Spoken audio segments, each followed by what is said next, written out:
जी, सबसे बड़ी बात है कि सभी लोगों को बेसब्री से चांद के दीदार का इंतजार है। और जो लोग हैं, अब देखिए कि एक बार शाहनवाज जी दिखाएं कि किस तरीके से जो यहाँ पर लोग आए हैं, जिन लोगों ने नमाज अदा की है, उन तमाम लोगों को इंतजार है चांद के दीदार का। लेकिन कहा भी जाता है कि जब रमजान का महीना आता है तो चांद भी थोड़ा नखरा दिखाता है। लिहाजा देखिए कि सारे लोग जो हैं, क्योंकि जो टाइम फ्रेम कहा गया है कि चांद का दीदार होगा, अब वो टाइम फ्रेम जो है वो नजदीक पहुंच चुका है। लिहाजा सारे लोग जो हैं वो आसमान की तरफ देख रहे हैं और कब चांद का दीदार हो, कब चांद उन्हें दिखे और तब जाकर ये माह पवित्र जो रमजान का महीना है वो लोग मनाएंगे। लेकिन सबसे बड़ी बात है कि सब जगह से एक खबर जो देखने को मिल रही है कि कोरोना के बाद देश में स्थिति सामान्य हो गई है और उसका असर रमजान पर भी देखने को मिला है। क्योंकि 2 साल से अगर 2020 की बात करें, 21 की बात करें, तो मस्जिदों में वीरानी छाई रहती थी, तमाम तरह की पाबंदियां होती थी।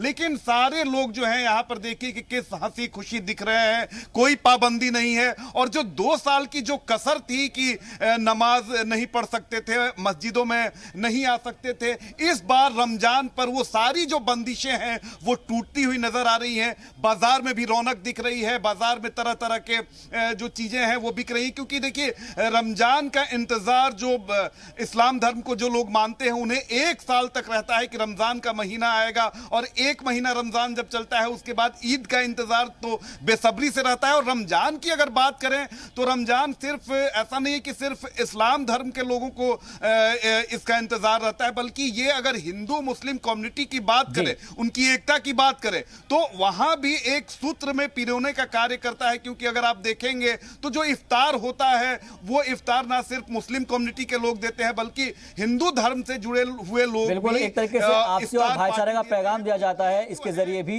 रितेश, अगर कुछ लोगों से बात हो सके तो कुछ लोगों से बात करने की कोशिश कीजिए कि पिछले 2 साल कैसे गुजरे हैं और 2 साल के बाद आज उनकी जिंदगी में ये रमजान मुकद्दस महीना आया है। लोग मौजूद हैं, मैं कोशिश कर रहा हूं। सर इधर सुनिए, आप आइए, आप आइए, इधर आ जाइए, आप इधर आइए। हाँ